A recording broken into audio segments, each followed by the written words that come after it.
निर्विघ्नं कुरु मे देव सर्वकार्येषु सर्वदा। गजाननं भूतगणाधिसेवितं कपित्थजम्बूफलसारभक्षणम् उमासुतं शोकविनाशकारकम्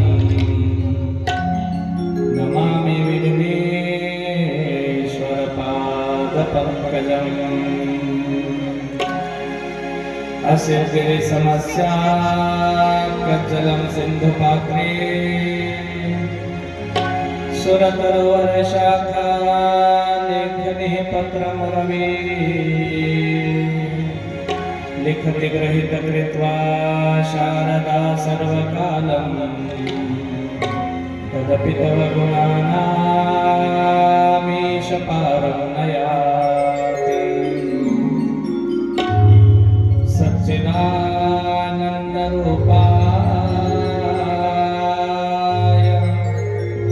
विश्वोत्पत्त्यादिहेतवे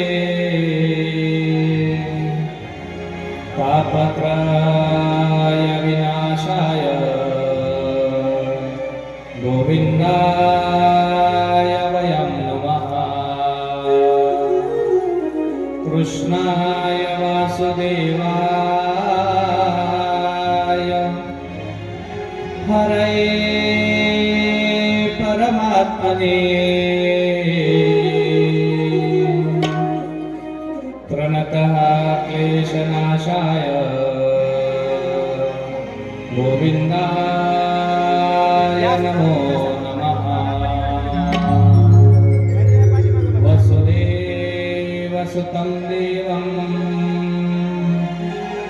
कंसचानूरमर्दनम्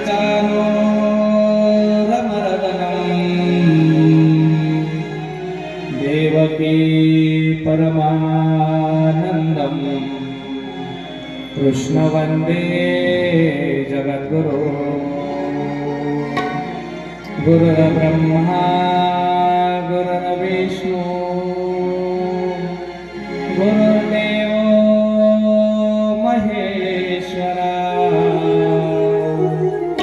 गुरु साक्षात् परब्रह्मा तस्मै श्री गुरुवे नमः। कस्तूरी तिलकं ललाटपटले वक्षस्थले कौस्तुभम् नासाग्रे वरमौक्तिकं करतले वेणुकरे कङ्कणम् सर्वाङ्गे हरिचन्दनं सुललितम् कंठे च मुक्तावली गोपस्त्री परिवेष्टितो विजयते गोपालचूडामणि। करारविन्देन पदारविन्दम् मुखारविन्देन विनिवेशयन्तम् वटास्य पत्रास्य पुटे शयानं बालं मुकुन्दं मनसा स्मरामि।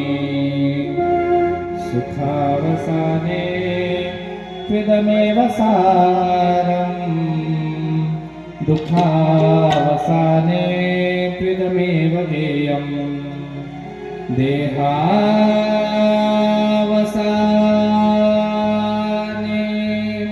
त्विदमेव जाप्यम्। गोविन्द दामोदर माधवेति। माता यशोदा हरि को पुकारे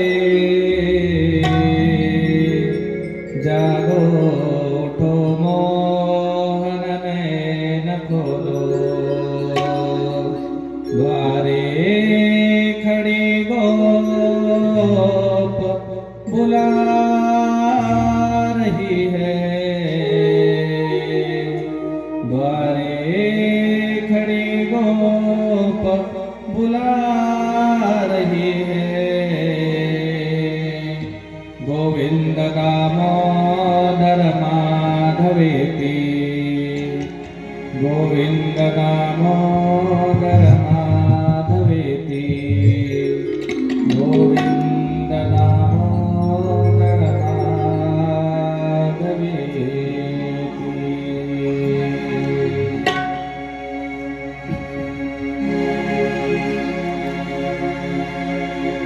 राधे कृष्णा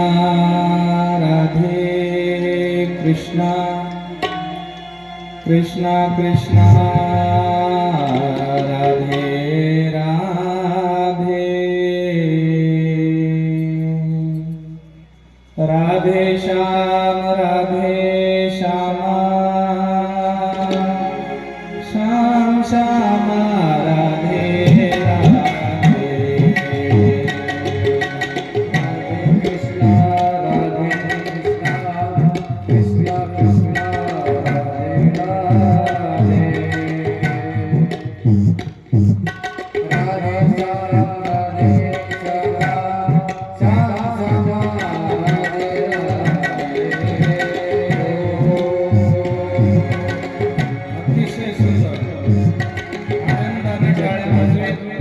भगवान परमात्म्याच्या भजनामध्ये सर्वांनी सहभागी व्हायचं आहे. हाताने टाळी मुखाने नाम जय घोष करायचा.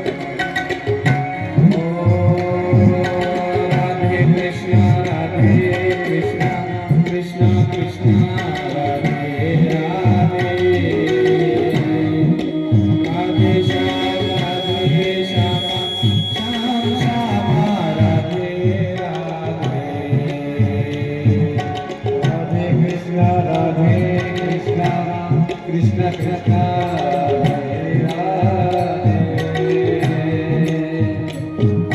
राधे श्याम श्याम श्याम राधे राधे राधे कृष्णा कृष्ण कृष्ण राधे राधे राधे श्याम श्याम श्याम राधे राधे राधे कृष्णा कृष्ण कृष्ण राधे राधे राधे श्याम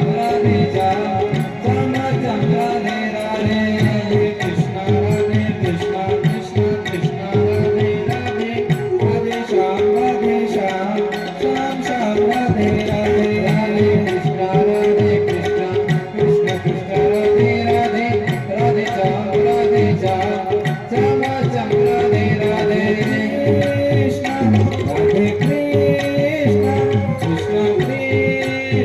श्याम श्याम श्याम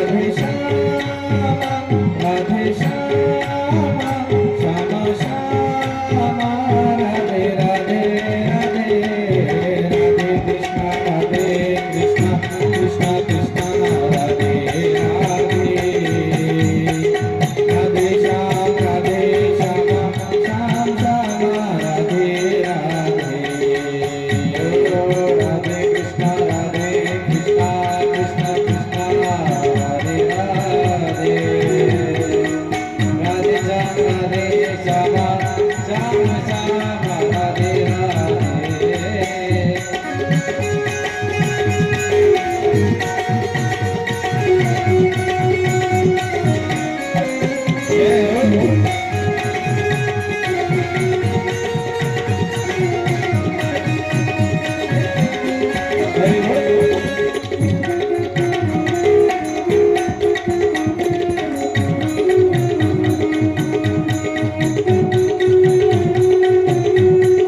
राधे कृष्णा राधे कृष्णा कृष्ण कृष्ण राधे राधे राधे राधे श्याम श्याम श्याम राधे राधे राधे राधे कृष्णा कृष्ण कृष्ण राधे राधे राधे श्याम श्याम श्याम राधे राधे राधे कृष्णा कृष्ण कृष्ण राधे राधे राधे श्याम श्याम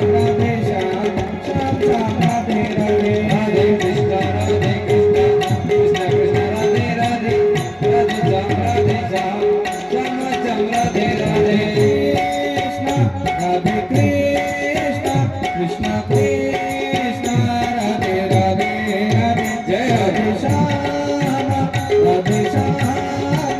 श्यामा श्यामा राधे राधे राधे राधे कृष्ण कृष्ण कृष्ण कृष्ण राधे राधे राधे श्यामा श्याम श्यामा राधे राधे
गोपाल कृष्ण भगवान की जय।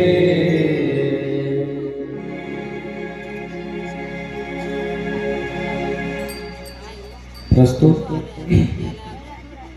प्रारंभी विद्या आराध्य दैवत भगवान श्री गजानन, वाकेश्वरी माता सरस्वती, भगवान श्री हनुमंतराय, भगवान श्री शंकर, ग्रामदैवतांना, तुमच्या आमच्या जीवाचे धनी असणाऱ्या भगवान दत्तात्रय महाराजांना, पांडुरंग परमात्म्याला प्रथमतः वंदन करून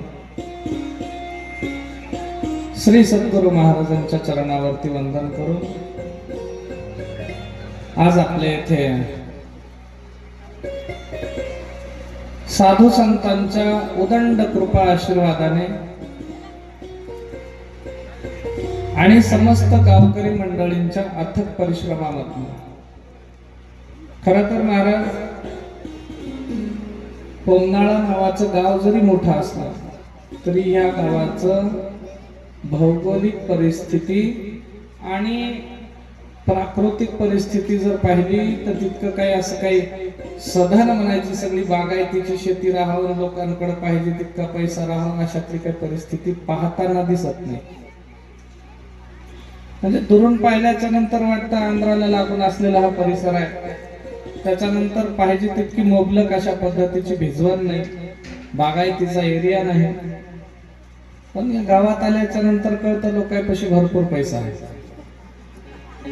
ठीक आहे.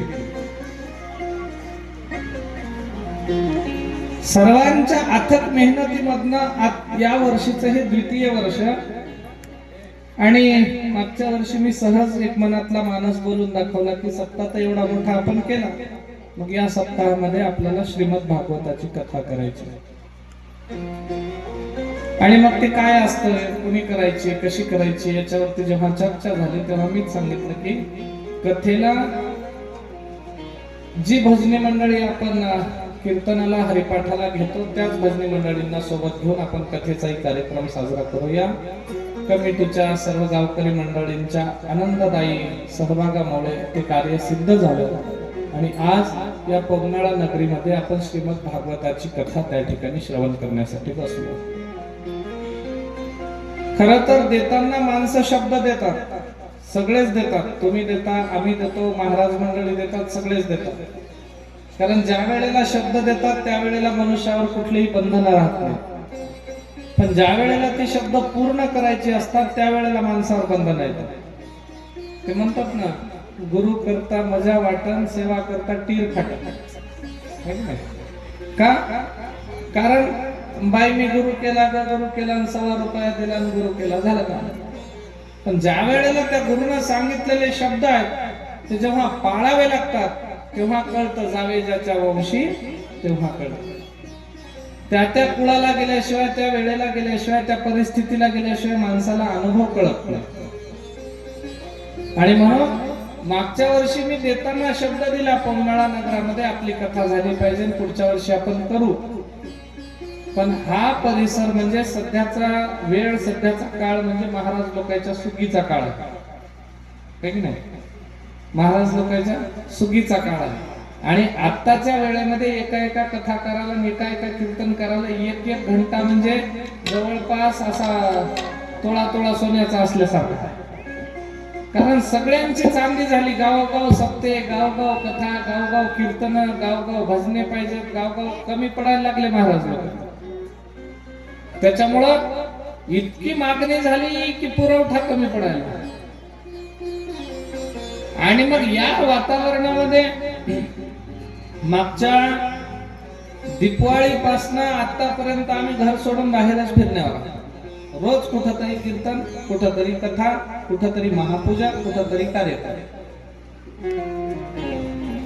आणि मग मागील 7 दिवसापासून श्रीमद भागवताची कथा कळमनुरी तालुका खडा बाळापूर याच्या सानिध्यामध्ये असलेलं दाती नावाचं गाव आहे. त्या दाती या गावावरती सिद्धेश्वर भगवंताचं मंदिर आहे, मोठं संस्थान आहे. आणि त्या संस्थानावरती गावकऱ्यांचा हरिनाम सप्ताह चालतो. 30 वर्षापासून चालणाऱ्या सप्ताहाची 31व्या वर्षीची भागवत कथा माझ्याकडे होती. ती कथा आज कथेची सांगता या टायमाला व्हायची होती. खरं तर आता 5 वाजता कथा संपायची होती, पण 2 वाजता कथा संपून 2:30 वाजता आम्ही तिथून निघलो. 2:30 वाजताची कथा संपून 3:30 ते 4:45 ला इथं पोहोचलो. आणि 3:30, 4:45, 4:45 पर्यंत आपण सगळं स्वागत, सत्कार, पूजा यथाविधी सगळं 4:30 वाजता आपली कथा प्रारंभ झाली. आणि असे पहिला दिवस हा सुरुवातीचा दिवस असतो. कथेचा एक नियम आहे, सुरुवातीच्या दिवशी फक्त कथेचं महात्म्य सांगायचं असतं, मंगलाचरण घ्यायचा असतो, ग्रंथाची पूजा करायची असते, कथा व्यास जे महाराज आपल्याकडे आले त्यांची पूजा करायची असते आणि सुंदर पद्धतीनं कथेचा प्रारंभ करून देऊन थांबवायचं असतं. कारण दुसऱ्या दिवशीपासून योग्यरित्या कथा सुरू होत असते. आता आज आपल्याकडे आपण एवढे आहोत, पण मुळामध्ये गावात एवढेच माणसं आहात का? नाही, गाव भरपूर मोठा आहे. पण त्यांना माहिती आहे आज सुरुवातीचा दिवस आहे, काही नाही असं तसं चालते. ते पहिलेची काय म्हणतात, पहिलेचा घाणा कसा राहते, देवाला द्या किंवा कोणाला तरी द्या, आपल्याकडनं पहिला घाणा म्हणजे निवदाचा. आणि म्हणून या दिवशी फक्त त्या ठिकाणी संतांनी ज्या पद्धतीनं तुम्हाला आम्हाला देवाचं स्मरण, नामचिंतन, संकीर्तन शिकवलं त्या पद्धतीनं संतांच्या नामस्मरणाचा हा दिवस आहे. म्हणून आजचा हा प्रथम दिवस आपण भगवंताच्या नामस्मरण, मंगल अशा त्या ठिकाणी पवित्रतेच्या भजनाने, महात्म्याने आणि सद्गुरूंच्या चिंतनाने त्या ठिकाणी आपण आज साजरा करणार आहोत. आपल्या या अखंड हरिनाम सप्ताहाच्या या श्रीमद भागवत कथेसाठी माझ्यासोबत व्यासपीठावरती उपस्थित असलेले आमचे हरिभक्त परायण गायनाचार्य, 7 दिवस आपल्याला हरिपाठ, कीर्तन आणि कथेसाठी सहकार्य करणारे गायनाचार्य कचरो महाराज गाडे भोगावकर. त्यानंतर माझ्यासोबत सातसंगतीला असलेले ऑर्गन वादक, आपल्याला कथा, कीर्तन, हरिपाठ या संपूर्ण कार्यक्रमांमध्ये साथ करणारे आमचे ऑर्गन प्लेअर असणारे हरिभक्त परायण रामेश्वर महाराज निंगनूरकर. त्यानंतर तबल्यावरती उत्कृष्ट साथ करणारे हरिभक्त परायण 7 दिवस आपल्याला सोबत असलेले कथा, कीर्तन आणि हरिपाठ हरिभक्त परायण ईश्वर महाराज सावरगावकर. त्यानंतर आपली आजपासूनची 7ही दिवसाची आपली पूर्ण ही भागवत कथा YouTube वरती जाणार आहे आणि त्याचं आपल्या संत सेवा प्रतिष्ठान या चॅनलचं सुंदर पद्धतीनं प्रक्षेपण करणारे, आमच्या सर्वांचं त्या ठिकाणी सुंदर सुंदर व्हिडिओ, फोटो, शॉर्ट छोटे छोटे व्हिडिओ बनवणारे आमचे राजेश पाटील मोरे देगावकर, संत सेवा प्रतिष्ठान चॅनल ते आपल्या नावानं काढून त्या ठिकाणी त्याच्यावरती सगळं अपडेट करत असतात। आणि सुंदर उत्कृष्ट अशा पद्धतीची सिस्टीम असलेली आमची पार्टीकर मंडळी, आमचा संतोष महाराज असेल, त्याच्यानंतर ज्ञानेश्वर महाराज असेल, महाराज झाले का तुम्ही? ज्ञानेश्वर पाटील बागल, संतोष पाटील बागल आणि त्यांची सुंदर अशी सिस्टीम, सुंदर पद्धतीनं मंडप व्यवस्था आहे, सुंदर पद्धतीनं वातावरण आहे। जागा पूर्वीच आपली गेल्या वर्षीच ही जागा सिद्ध झाली, कारण साधू संतांच्या उपस्थितीने, महाराज मंडळींच्या उपस्थितीने कीर्तन सत्याची पूर्ण त्या ठिकाणी ही जागा आता सिद्ध झाली। त्याच्यामुळे या जागेचं कुठल्याही पद्धतीचं आता शुद्धीकरण करायची गरज नाही, पवित्र झालेली ही जागा आहे। इकडनं मला वाटतं महादेवाचं मंदिर आहे, नाव काय देवाचं? महादेव नाही, कोणतं नाव आहे का त्याचं? सिद्ध असलेलं इकडनं शिवशंकराचं मंदिर, त्यानंतर इकडं हनुमंतराया, दोघांच्या मधात दत्त महाराजाच्या साधकाला बसवलं, पाठीमाग भवानी माता। आणि आता काळजी करायची काही गरजच नाही, आता फक्त करायचं आहे देवाचं भजन, चिंतन, नामस्मरण, संकीर्तन आणि जीवाची मुक्ती याच्या वाटेला आपल्याला वाटचाल करायची आहे। एकदा सुंदर भजन घेऊया आणि कथेला प्रारंभ करूया। गोपाल कृष्ण भगवान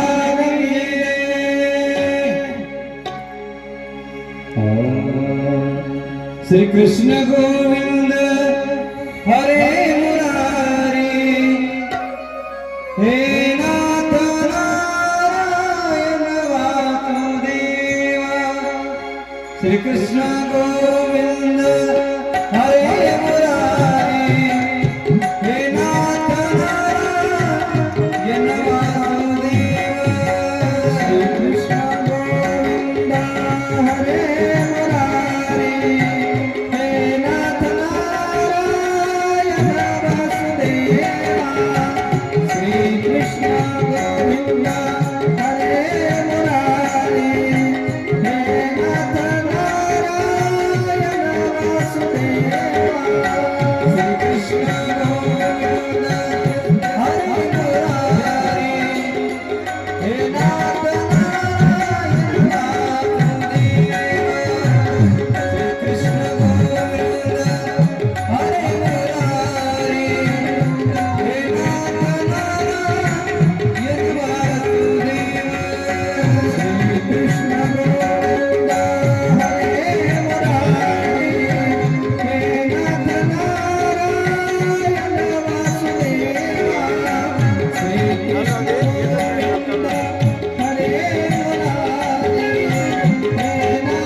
आजच्या या कथेला प्रारंभ करत असताना भगवान परमात्मा श्री कृष्ण, कसं आहे, आपण सर्वजण आज कथेचा प्रारंभ केला, कथा श्रवण करण्यासाठी बसलो. आता काय आपण सगळे एकाच परिसरातले असल्यामुळे काही भाषा समजत नाही अशातले काही भाग नाही. सगळ्याला बोलणं कळतं, तेलुगू काही सांगावं लागतं काही नाही. आपले एकाच भाषिक असल्यामुळे सगळं कळतं. ते तिकडं काय आहे, आम्ही दातीकडं होतो, तिकडल्याचं बोलणं वेगळं आहे, आपलं बोलणं वेगळं आहे. थोडं अलीकड करा म्हणजे आम्हाला आंबडती म्हणजे ते आंबडती म्हणजे काय राहते म्हणजे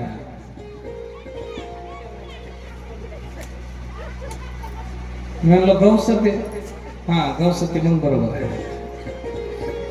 कारण ते थोडेसे शब्द कमी जास्त होतात. ते एका जणाला असं इथं जवळ येऊन असं शिकलंय जोरात, आज शिकलं. शिकल्याच्या नंतर मी म्हणलो भामरा आले का? नाही मला भोंबारा आला. का? कारण आपण शब्द थोडेसे, आपली इकडची ही सगळी स्थिती वेगळी आहे, तिकडची वेगळी आहे. भोंबारा आला, भोंबारा. मी म्हणलो मग गरम पाण्याच्या गुळण्या करा, चूळ भरा. नाही, चूळ भरल्यानं जमत नाही, म्हणला गुरळा करावा लागतो. का? कारण त्यांची भाषा आपली भाषा थोडीशी वेगळी होती. गुरुळा करावा लागते, भोंबारा झाला असू जातायचं त्याला.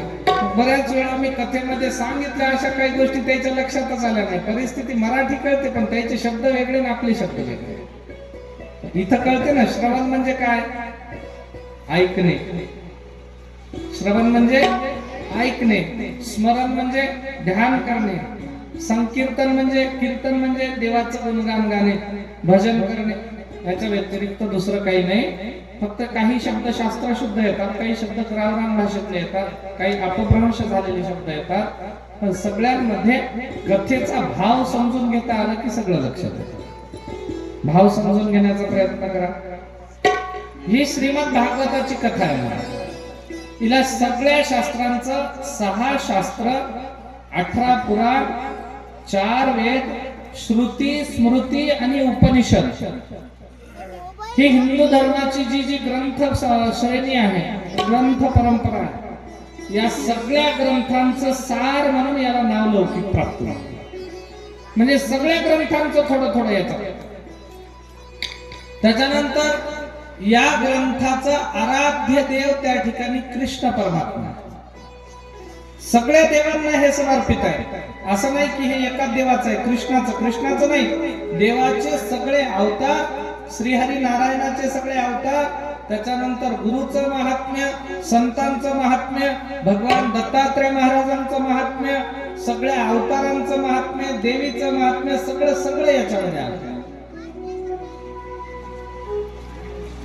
आणि म्हणून याला सगळ्या शास्त्रांचं सार म्हटलं. सगळ्या शास्त्रांचं सार आहे तर हे कोणातरी देवाला समर्पित असलं पाहिजे. पण हे कोणाच देवाला समर्पित नाही. याचं विरोध आहे, याचं विरोध आहे सत्यम परम धीमहि. या जगातला जो खरा आहे, जो सत्य ईश्वर आहे, जो शाश्वत स्वरूपाचा भगवान परमात्मा आहे, त्याच्याशी हा ग्रंथ समर्पित आहे. म्हणून हे कोणा एका देवाचं वर्णन नाही, हे सगळ्या शास्त्र पुराणांचं वर्णन या ठिकाणी आहे. म्हणून याला श्रीमत. श्रीमत म्हणजे श्री म्हणजे देव आणि मत म्हणजे देवाचा मत, विचार. म्हणून याला श्रीमत. भागवत म्हणजे भगवंताचं. श्रीमद भागवत महापुराण, नुसतं पुराण नाही, महापुराण. कारण भगवंताचं महा अशा पद्धतीचं हे पुराण आहे. आणि हे श्रीमद भागवत महापुराणाची कथा त्या ठिकाणी आपण प्रारंभ करतो. हिला गंगा नाव दिलं. तुम्ही गंगेला आंघोळ करायला जाता. गंगा ही कुठल्या जातीच्या माणसांना पवित्र करत नाही. जे गंगेमध्ये स्नान करतात त्या सगळ्याच लोकांना पवित्र करतात. तशी ही एक गंगा आहे. हिला तरण तारिणी. तरण तारिणी म्हणजे तारून नेणारी, भवभय हारिणी. मनुष्याला भवसागराचं भय नाहीसं करून त्याच्यानंतर त्याला भगवंताच्या मुक्त वाटेला नेणारी ही गंगा आहे. गंगेत स्नान केल्याच्या नंतर पाप धुतली जातात आणि कथेमध्ये राहिल्याच्या नंतर आंतरिक गुणदोष संपले जातात. म्हणून ही कथा ऐकायची असते. ही कथा अनादी काळापासून चालत आली. सुरुवातीला शिव आणि शंकराने हिला अमर कथा नाव दिलं होतं. भगवान परमात्मा शिवशंकरानं माता पार्वतीला सांगितलेली ही अमर कथा आहे. पूर्वीला अमर कथा म्हणतात. त्यानंतर श्री नारायणांनी ही कथा ब्रह्माजींना दिली. श्री विष्णू श्री हरीनं ब्रह्मदेवाला ही कथा दिली. ब्रह्मदेवांनी ही कथा सनकादिकांना दिली. कुण्या सनक, सनंदन, सनत कुमार आणि सनकादिक या सनकादिकांना 4 ब्रह्मचर्यांना ही कथा त्या ठिकाणी कुणा दिली? ब्रह्माजीने. मग ब्रह्माजींकडनं ही कथा कुणाला आली? नारद महर्षींना. मग नारद महर्षींकडनं ही कथा आली व्यास महाराजांना आणि व्यास महाराजांनी ही कथा निर्माण केली आणि आपला पुत्र असणाऱ्या शुकमुनी महाराजांना ही कथा प्रदान केली. शुकमुनी महाराजांनी ही कथा राजा परीक्षितीला दिली आणि हीच कथा नैमिषारण्यामध्ये त्या ठिकाणी सुतजी महाराज शौनक नावाच्या ऋषींना देतात आणि तीच कथा आपल्या इथं श्रोते म्हणून तुम्ही आणि कथाव्यास म्हणून आम्ही या ठिकाणी आज या सांगायला लागलेलो आहोत. श्रीमद भागवताची ही कथा श्रवण करत असताना काही पैलू येतात महाराज, लक्षात ठेवा. आपलं पहिलं वर्ष आहे, त्याच्यानं आपल्याला सगळ्या गोष्टींचा अनुभव येईल. आता आपण लहान आहोत. पहिल्या वर्षभराचं लेकरू म्हणजे लहान असतं, त्याला तितकंसं काही कळत नाही. हळूहळू कोणतरी सांगावं लागतं, हळूहळू चालवावं लागतं, बोलावं लागतं. म्हणून आपल्याला कदाचित एखादी गोष्ट कमी जास्त झाली तरी तुमची माफ केल्या जातं, कारण पहिलंच वर्ष आहे.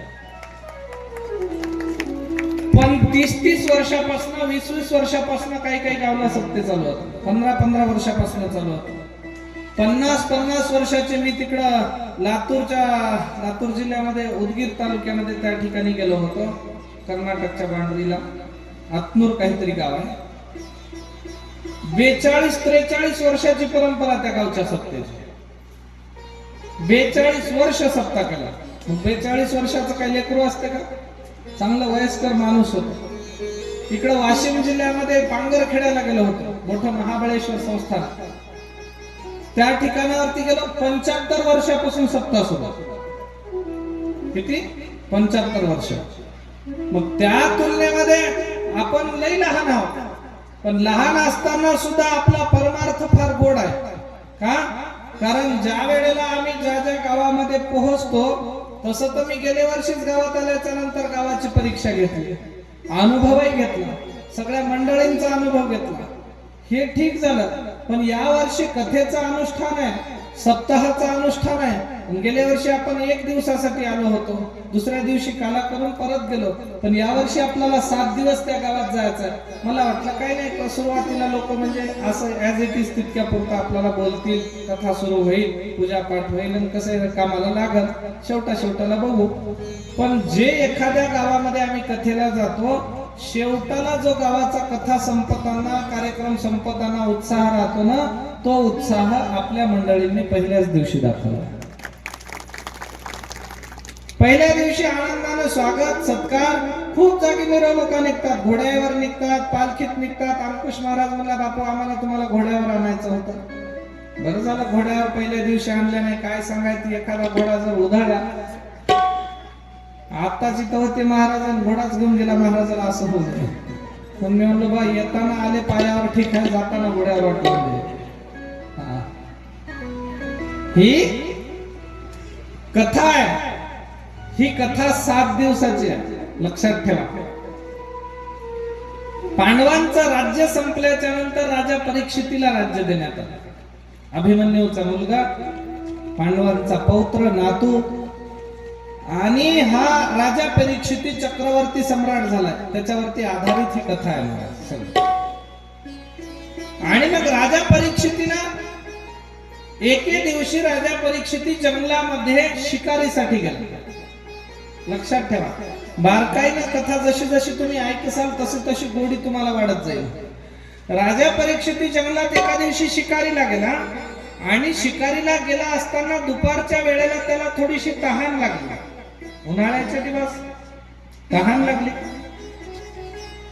आणि तहान लागल्याच्या नंतर राजा परीक्षित एका ऋषीच्या आश्रमामध्ये गेला, साधूच्या मठात गेला आणि आश्रमात जाऊन त्याला वाटलं तिथे गेल्याच्या नंतर आपण राजा चक्रवर्ती सम्राट एवढे मोठे या आता राज्याचे हस्तिनापुराचे आपण मालक आहोत, आपल्याला गेल्याच्या नंतर तिथला महाराज काहीतरी सन्मान करेल. कारण आजकाल परंपरा निघाली, महाराज एखादा आमदार आणि खासदार जर मठाला यायचा राहिला तर त्या मठाच्या महाराजांना असे हात जोडून उभं राहावं असे.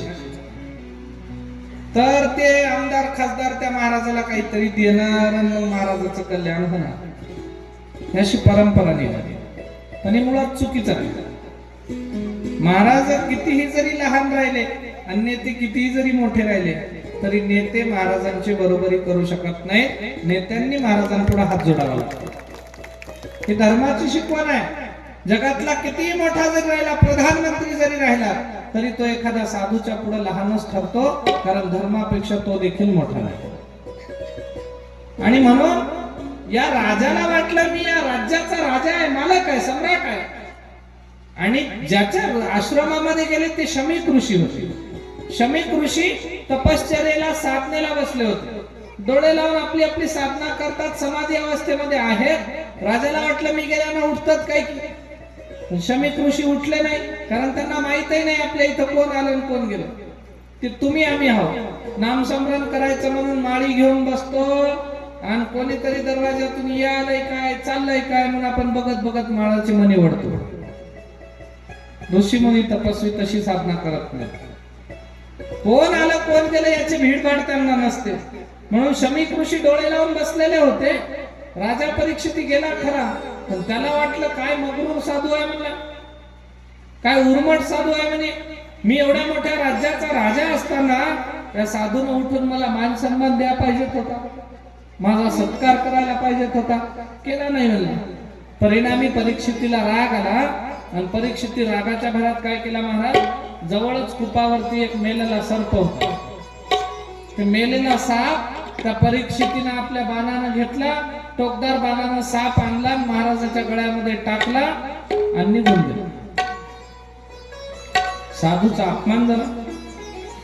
आणि साधूचा अपमान झाल्याच्या नंतर जगात लक्षात ठेवा महाराज, कुणाचाही अपमान झाला तर हरकत नाही, काही हरकत नाही. पण तुमच्या हाताने जगात कधी सन्मान करणं होईना करू नका, पण साधूचा कधी अपमान होऊ देऊ नका. कारण त्याचं जितकं गहन त्या ठिकाणी फळ मनुष्याला भेटतं तितकं त्या ठिकाणी फळ कुठे भेटत नाही. मग साधूचा अपमान केला, परीक्षित निघून गेला. त्या साधूचा ऋषी शमीक ऋषींचा पुत्र होता, त्याचं नाव होतं शृंगी ऋषी. हे शृंगी ऋषी आश्रमामध्ये आले आणि येऊन पाहतात तर काय आपल्या बाबाच्या गळ्यामध्ये कुणीतरी मेलेला सर्प टाकला. शृंगी ऋषीला राग आला आणि रागाच्या अनावर होऊन शृंगी ऋषीने शाप दिला, महाराज ज्या कोण्या दुष्टानं माझ्या वडिलांच्या गळ्यामध्ये हा सर्प टाकलाय ना, येत्या 7 दिवसामध्ये तक्षक नागाचा दंश होऊन त्याचं मरण होईल. तक्षक नागाचा दंश होऊन त्याचं मरण होईल. मग मरण होईल म्हणल्याच्या नंतर ऋषीचा आणि साधूचा श्राप कधी खाली जात नाही महाराज. दंश होईल ही बातमी कळाली या परीक्षितीला. परीक्षितीला वाटलं आपण चूक केली, आपण अहंकार वश आपण एका साधूचा अपमान केला, आपल्या हाताने फार मोठी चूक झाली म्हणला. आणि परिणाम स्वरूप ऋषीने आपल्याला शाप दिलाय. आता करायचं तर काय करायचं. प्रश्न मोठा पडला की आता काय करावं, कारण ऋषीचा शाप कधी वाया जात नाही. म्हणून या परीक्षिती राजानं आता उपवास धरला. काय खरं नाही म्हणे माझा, आता जगून काय अर्थ नाही, मी चूक केली खूप मोठी, मला 7 दिवसात मरण येणार. बरं लक्ष असू द्या, त्या परीक्षितीला 7 दिवसात मरण येणार आहे ना आपल्याला येणार नाही का. प्रत्येकाला तुम्हाला आम्हाला 7च दिवसात मरण आहे म्हणा. तुम्ही म्हणसाल आजच गिळता का आम्हाला, 7च दिवसात मरण आहे. सोमवार, मंगळवार, बुधवार, गुरुवार, शुक्रवार, शनिवार आणि रविवार या वाराच्या व्यतिरिक्त कोणी दुसऱ्या कोण्या वाराला मेले काय आजपर्यंत? 7च वार आहेत. 7 वाराच्या पलीकडे कुणी मरत नाही. तुम्हाला आम्हाला प्रत्येकाला हा देह ठेवावा लागणार आहे या 7च दिवसात. मग या 7 दिवसात आपल्याला जायचं आहे, तर मग या 7च दिवसात तुम्हाला आम्हाला मुक्तही होता येते. देवाचं भजन, प्रभूचं नामस्मरण, ईश्वराचं संकीर्तन केल्याच्या नंतर जीवाची मुक्ती सुद्धा 7 दिवसात साधता येते. महा अनशन व्रतावरती बसला, आता काही नाही म्हणला, माझा जगून फायदा आणि मी काय करू. तितक्यात त्याच्या लक्षात आलं, एखाद्या साधूने जर आपल्याला शाप दिला असला तर त्या शापापासून आपण मुक्त होऊ शकत नाही, पण त्या शापापासून आपलं रक्षण करण्यासाठी कुणीतरी साधू असेल. पण आपण काय करायचं, कुणातरी साधूला शरण जायचं. शोधाशोध केली आणि शोधाशोध करत असताना त्याच्या लक्षात आलं, या काळामध्ये आपल्याला जर कोणी मुक्त करणारा साधू असेल त्याचं नाव आहे शुकमुनी महाराज. म्हणून शुकमुनी महाराजांपाशी तो गेला. शुकमुनी महाराजांपाशी जाऊन साधूला त्या ठिकाणी शरण आला. शरण येऊन प्रार्थना करायला लागला. पुसावेची वाटे पुसावेची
पुसावे हेची वाटे. जीवाचं हित ज्याच्यात आहे ते साधन संतांना विचारलं पाहिजे. मुलानं एका छोट्या पोरानं आपल्या आजोबाला प्रश्न केला. आजोबा, ते म्हणले काय? तुम्ही देवदेव करता म्हणला, मी देवदेव करतो. तुम्ही परमार्थ करता, मी परमार्थ करतो. तुम्ही देवाचं संकीर्तन करता, महापूजा करता, हरिपाठ करता, सगळ्याला जाता, मी जातो. उलट कधी कधी तुम्ही कमी करता, पण मी जास्त करतो मला तुमच्यापेक्षा. तरी देखील लोक तुम्हाला रामराम घालतात, लोक तुमचा नमस्कार घालतात, लोक तुमची वाहवा करतात, तुम्हाला मानपान देतात, तुम्हाला मोठेपणा देतात, आणि मी तुमच्या एवढा देवदेव करून मला कोणीच रामराम घालत नाही म्हणला. मग माझा देवदेव करून काय फायदा? लोकांना प्रश्न पडते, सप्ताह करून काय भेटणार हाय, त्याच्यानंतर कथा करून काय भेटणार हाय, कीर्तन ऐकून आजपर्यंत किती लोक सुधारले, पोथ्या ऐकून किती जणांचा उद्धार झाला, आणि महाराज लोकांनीच खिशे भरून घेतले तरी सप्ताहामध्ये काय भेटलं. वेगळे वेगळे प्रश्न उपस्थित राहतात. हो. आणि मग त्या वेळेला पोरानं विचारला आज्याला, बाबा म्हणला मला इतका देवदेव करून मला नेमका काय फायदा? तुम्हाला मान सन्मान भेटते, मला काहीच भेटत नाही. आजोबा म्हणले काळजी करू नको, तुला सांगतो. आधी काय करा, अगोदर तू आतल्या घरात जा आणि कोळशानं भरलेली दुर्डी आहे मला आतमध्ये, त्या दुर्डीतले कोळशे खाली टाक आणि हे दुर्डी जाऊन पाण्यानं भरून घेऊन ये गंगावरती. मग ते कोळशे आतमधले घरातले त्या दुर्डीतले खाली टाकले, गंगेवर गेलं आणि दुर्डी भरून आणायला गंगेमध्ये त्या ठिकाणी त्यानं बुडवली आणि गंगेतलं पाणी घेऊन बाहेर येणार तोपर्यंत दुर्डी रिकामी. परत बुडवली, परत बाहेर येणार रिकामी, परत बुडवली, परत रिकामी. चांगलं 10-15 वेळा हे काम केलं त्यानं. आणि पुन्हा त्याला कंटाळा आला आणि आजोबाला येऊन म्हणला, आजा मला काहीतरी दुसराच उपद्व्याप लावून दिला म्हणला, तुम्ही मला काहीतरी सांगतो म्हणले होते आणि हे लावून दिलंय मला. दुर्डी भरून आले, दुर्डी भरते का म्हणला, मी 17 बाऱ्या बुडवली म्हणजे त्या गंगेमध्ये, बाहेर काढूच तो रिकामी व्हायला लागली. हे असं कसं धरल म्हणलं, मला येड्यात काढायला लागले मला तुम्ही.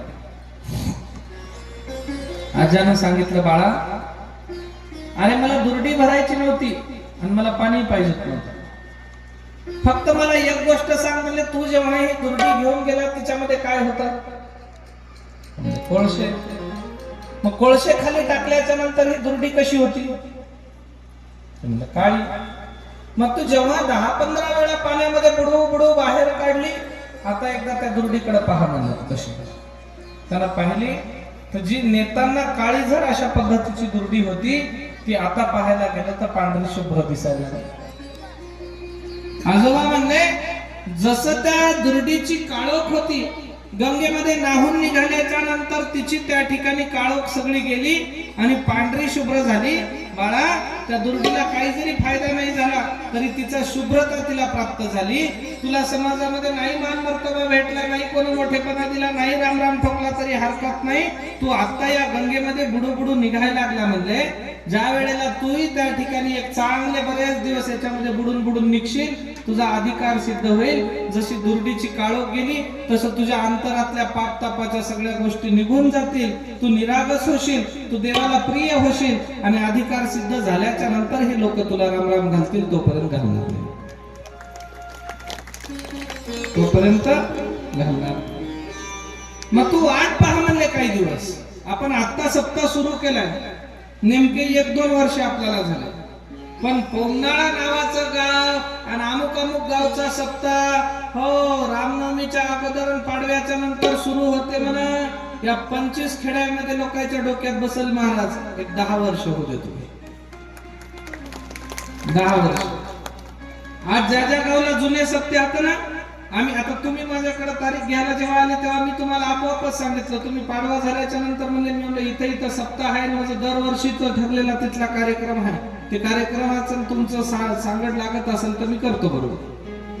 त्या पद्धतीनं या परिसरामध्ये कुठल्याही सप्त्याचा विषय निघाला की पोंगनाळ्याचंही नाव भविष्यामध्ये निघणार आहे की नाही, या टायमामध्ये पोंगनाळ्याच्या लोकांचा सप्ताह राहते, मग इकडली तिकडली आपल्याला सांगड घालता येते का? एवढं मोठं अस्तित्व तुमचं होणार आहे. पण सुरुवात आता केल्या कारणाने आता फक्त आपल्याला स्वतःला निर्मळ करायचं आहे.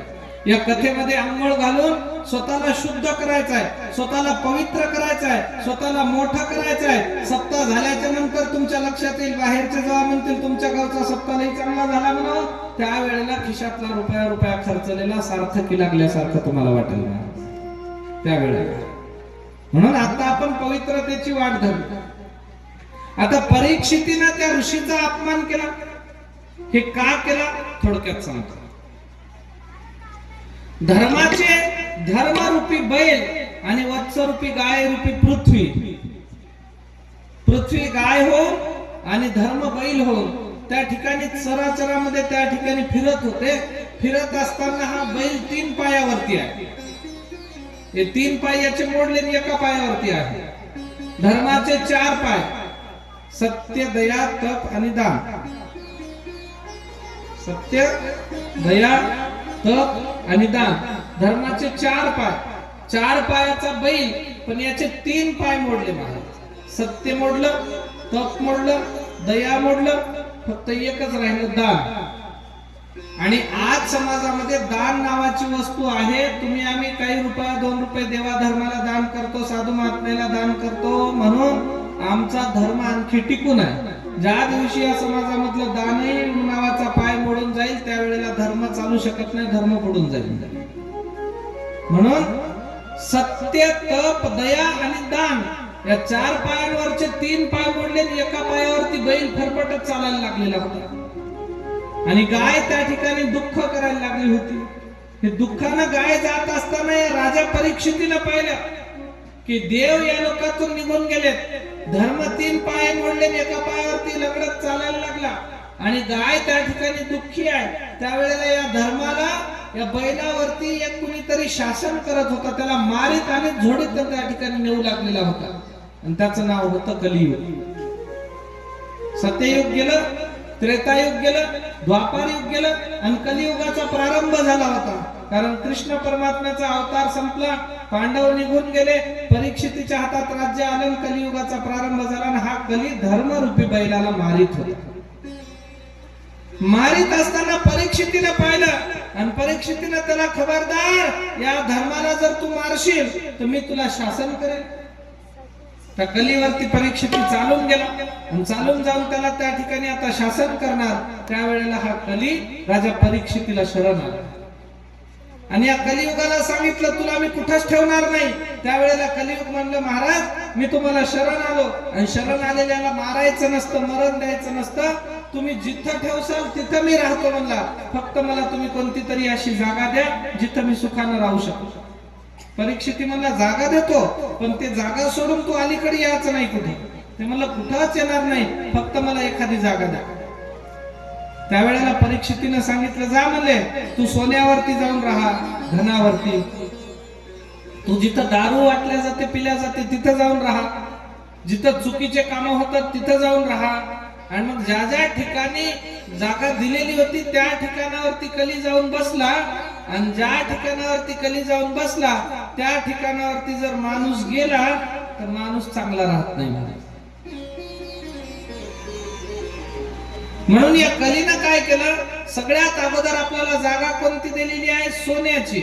मग सोन्याची जागा दिली तर कली सोन्यावरती जाऊन बसला आणि नेमका सोन्याचाच मुकुट या राजाच्या डोक्यावरती होता.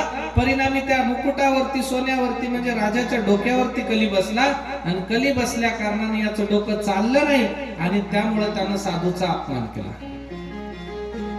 तुम्ही पहा, सोनं घातलेली एक 4-5 अंगठ्या घातलेला राहो, हो 4-5 अंगठ्या घातलेला राहो, त्यानं आता गावाला पुसत नाही म्हणायचं. पुसला तरी ते दाखवितच पुसते, दाखवल्याशिवाय पुसत नाही. कारण कलीचा प्रादुर्भाव आहे धनावरती. काय करतील लोक या धनाच्या लोभामध्ये सांगता येत नाही. हौसाबाई होती आणि हौसाबाईनं नेमकेच सोन्याचे दंडकडे करून आणले होते, दोन्ही दंडाला. आता 1,60,000 रुपये तोळा म्हणल्यावर काय थोडं झालं काय, दोन्ही दंडाला सोन्याचे दंडकडे करून आणले. अशा कथेच्या कार्यक्रमाला गेली, हजारो लोक बसलेले आहेत. त्या मंडपामध्ये गेल्याच्या नंतर एका कोण्यावरती बसली आणि तिथं शेजारणीला अशी करायला, अगं तिकडं सर, अगं इकडं सर, अगं इकडं सर, अगं इकडं सर चालू होत. त्या कोणत्यातून उठली की लोक किंमतच देणार, कारण या लोकांचं ध्यान सगळं कथेमध्ये, तिच्या सोन्याकडे कोणीच बघा. तिथून उठली इकडे जाऊन बसली, इकडे म्हणते सरक थोडी पडली, सरक थोडी पडली, अशी करायला. तिथे कोणी किंमत देईना. उठली आधामधात येऊन बसली, तुम्ही इकडे सरका काय म्हणे, इकडे सरका अशी करायला. तरी तिला कोणीच पाहिजे नाही. अख्खी कथा होईपर्यंत तिने 17 जागी जागा बदलल्या, पण तिच्या सोन्याच्या दंडकड्याकडे कोणी पाहिना, कोणी किंमत देईना, कोणी वावा करा. शेवटी कंटाळून गेली महाराज आणि राग आला तिला. काय म्हणजे एवढ्या अट्टाहासाने याची बाकी त्याची बाकी, याचे पैसे त्याचे पैसे सगळं करून एवढं सोनं जमा केलं, दंडकडे केले, सगळं करून दाखवा हिंडलो, एक सटवाई मला किंमत देणं झाली. करून काय फायदा नाही. राग आला, डोकं भरणीत झालं, घरी जाऊन महाराज कुडाचं घर होतं, आग लावून फुकून दिलं. फुकलं घर, लागली गौरायला, धावा वाचवा या, कोणीतरी इजवा, जाळ लागला, आग लागली, वाचवा रे धावा रे म्हणता म्हणता म्हणता म्हणता एक सुमन मावशी होती, जवळ गेली आणि काय झालं म्हणजे काय नाही, एवढी मोठी आग लागली म्हणताना सुमन मावशी म्हणे आणि कडे काम करून आणली म्हणजे हे तिला म्हणते तू मॉडल बसू दे. इळभर कथेमध्ये हिंडलं तर एकीनं पुसलं नाही, शेवटी कंटाळून घर फुकून दिलं. आता विचारायलीस का म्हणजे आता विचारतो. त्या वेळेला तिने म्हणली अगं मला काय माहित तू घर फुकायचं. तेलही गेलं, तुपही गेलं, हाती धपाटणं आलं. मला अवस्था धन ज्याच्याकडे अतिरिक्त जमतं, तुम्हाला सांगतो मी 100% लोकांमध्ये 99% लोकांना धन जिरवता येत नाही. फक्त 1% लोकांना धन जिरवता येतं आणि ते लोक संतांचे साधक असले पाहिजे. मग याला संतांचा आशीर्वाद नव्हता मुळात. डोक्यावरती कधी बसला आणि त्याच्यामुळे यानं अपमान त्या ठिकाणी साधूचा केला. अपमान साधूचा झाला पण जीवितवाची हानी याची झाली, याला श्राप भेटला. मग या शापाचं अनशन व्रत धारण करून शुकमुनी महाराजांना शरण गेला आणि शुकमुनी महाराजांना शरण जाऊन विनंती केली, महाराज माझी चूक झाली म्हणला. डोळ्यातलं पाणी वाहायला लागलं, अश्रू वाहताना साधूच्या चरणावरती डोकं टेकवलं. महाराज म्हणला मला काही करा, या भयात्मक शापातनं मुक्ती द्या, बाकी काही करू. त्यावेळेला शुकमुनी महाराज म्हणे, परीक्षिता चिंता करू नको. अरे मी तुला एक गोष्ट सांगतो, एक कथा सांगतो, जी अमर कथा आहे. या कथेतनं मनुष्याच्या जीवितवाचे सगळे दोष नाहीसे होतात, त्याच्या मृत्यूचं भय नाहीसं होतं, त्याला पुण्य पवित्र परमात्म्याचं सानिध्य भेटतं. त्या कथेचं श्रवण मी तुला करू घालणार आहे. फक्त एकच गोष्ट कर म्हणले, सर्वांगाचे कान करून तू कथा ऐकायची.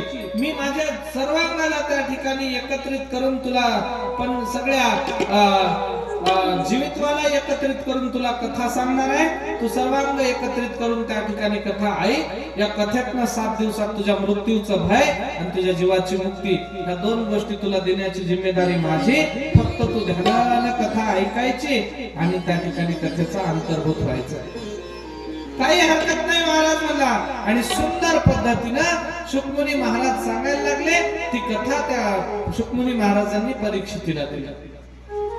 काळ बदलला आणि सुतजी महाराज आणि शौनक नावाचे ऋषी बसलेले होते. पूर्वीचे लोक चर्चा करायचे महाराज कशाची, आणि होय श्रावण महिना लागायला आपण अमुक अमुक पोथी लावूया का, होय अधिक मास लागायला आपण एखादी पोथी लावू का, काय हो आपण चातुर्मासात एखादं काही अनुष्ठान करू का, अशी चर्चा होत होती पूर्वीच्या काळात.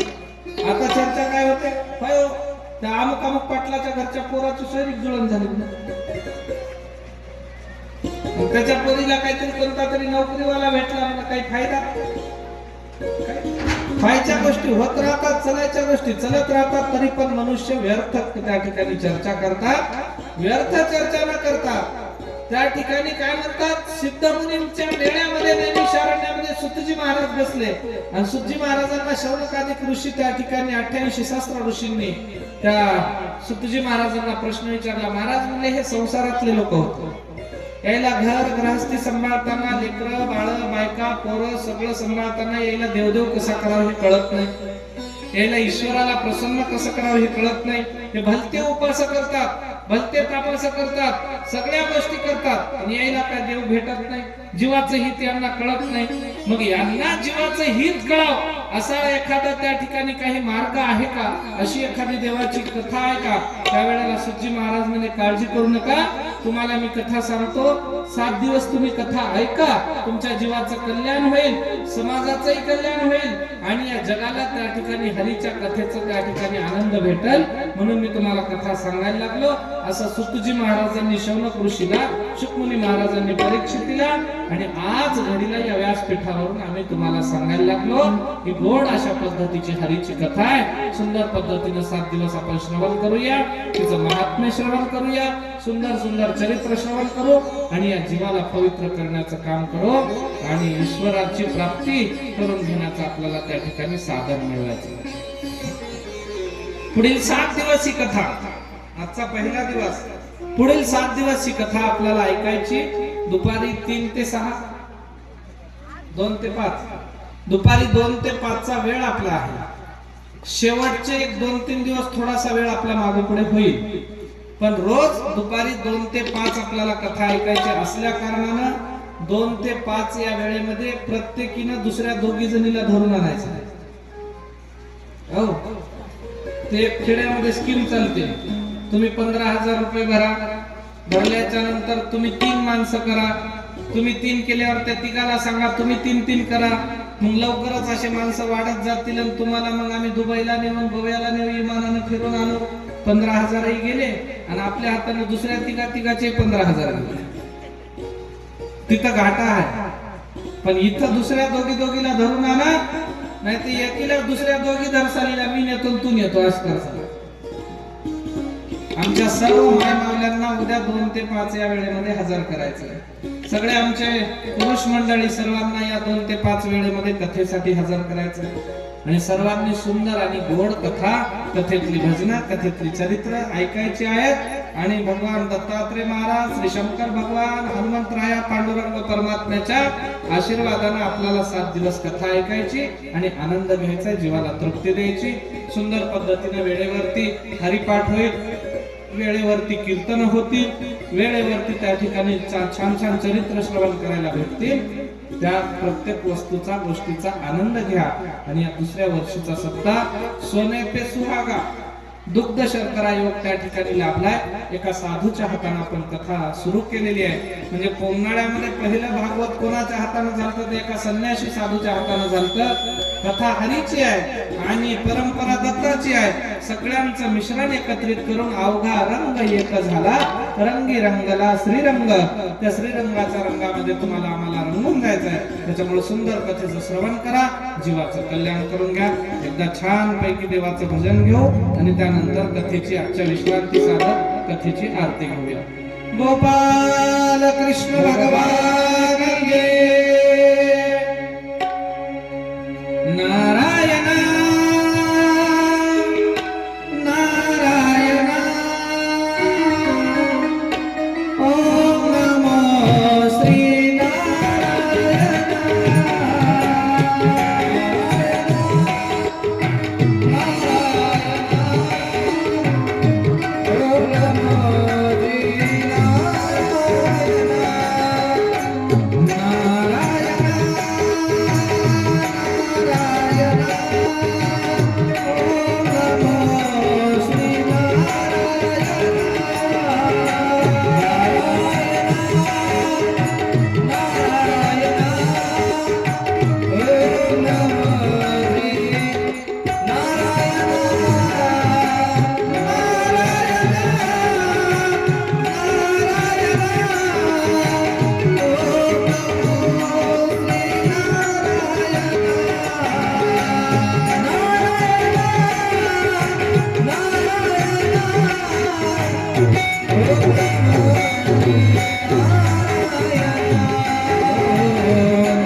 कृष्ण भगवान की जय. सुंदर अशा कथेची आजची विश्रांती इथंच घेऊ. पहिला दिवस आहे. प्रथमतः त्या ठिकाणी आज ग्रंथ प्रारंभ, कथेचा प्रारंभ झाला. सुंदर पद्धतीने वेळेवरती सर्वांनी हजर राहायचं आहे आणि कथेचा आनंद घ्यायचा आहे. त्यानंतर आरती होईल. आरतीचे यजमान पुढे या. सर्वांनी आरती करण्यासाठी उभं राहा आणि आरती झाल्याच्या नंतर बसायला. कथेची विश्रांती. गोपाल कृष्ण भगवान